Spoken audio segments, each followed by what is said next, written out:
চাওক, আমাৰ নেতা কৃষক মুক্তিৰ সংগ্ৰাম সমিতিৰ সাধাৰণ সম্পাদক বিদ্যুৎ শইকীয়া আৰু ছাত্ৰ মুক্তিৰ সংগ্ৰাম সমিতিৰ সভাপতি পিণ্টু গগৈক আজি গোলাঘাট আৰক্ষীয়ে পুৱাই গৃহৰ পৰা আটক কৰিছে।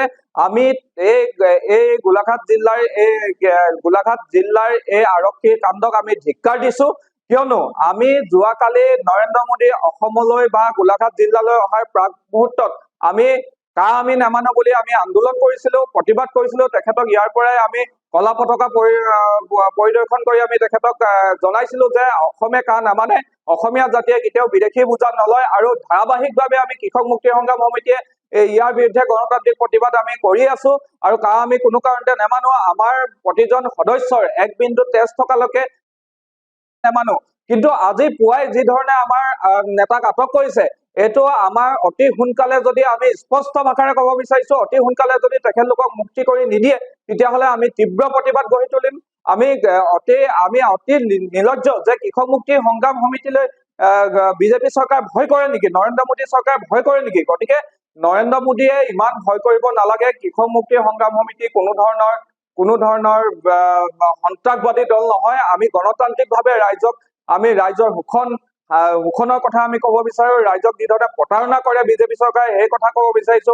আমাৰ অসমৰ গৃহ বিভাগ আৰু অসমৰ আমি মুখ্যমন্ত্ৰী হিমন্ত বিশ্ব শৰ্মাকো ক'ব বিচাৰিছো যে আমি কোনো কাৰণতে নেমানো, আৰু কোনো কাৰণতে নেমানো আৰু আগলৈও নেমানো। আমি এক বিন্দু তেজ থকালৈকে ইয়াৰ বিৰুদ্ধে আমি তীব্ৰ প্ৰতিবাদ আমি কৰি যাম। বিদ্যুৎ শইকীয়াক তেখেতৰ ঘৰৰ পৰা গোলাঘাট অভিমুখে আহি থাকোতে তেখেতক আটক কৰিছে, আৰু পিণ্টু গগৈক ঘৰৰ পৰা পদূলিমুখলৈ আহোতে আমাৰ গোলাঘাট সদৰ থানাৰ ভাৰপ্ৰাপ্ত আৰক্ষী বিষয়া মিণ্টু সন্দিকৈয়ে আটক কৰিছে।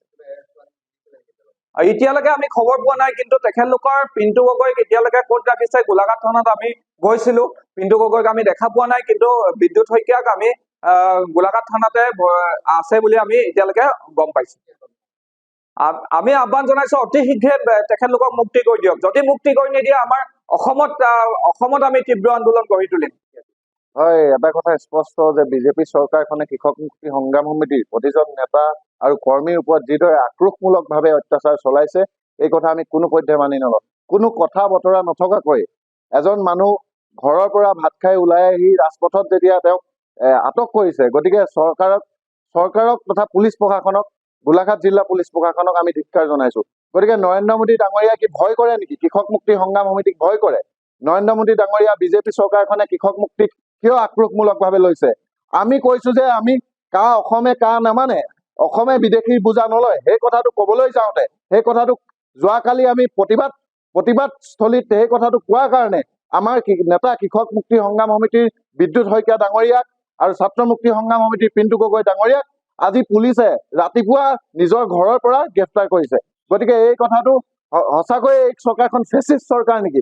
এনেকুৱা ধৰণৰ ফেচিষ্ট নীতিৰে অসমীয়া মানুহক, অসমীয়া ৰাইজক আৰু কৃষক মুক্তি সংগ্ৰাম সমিতিক যদি দমন কৰিম বুলি ভাবিছে, এই কথা কিন্তু তেওঁলোকে ভুল ভাবিছে, তেওঁলোকে মূৰ্খ স্বৰ্গত বাস কৰিছে।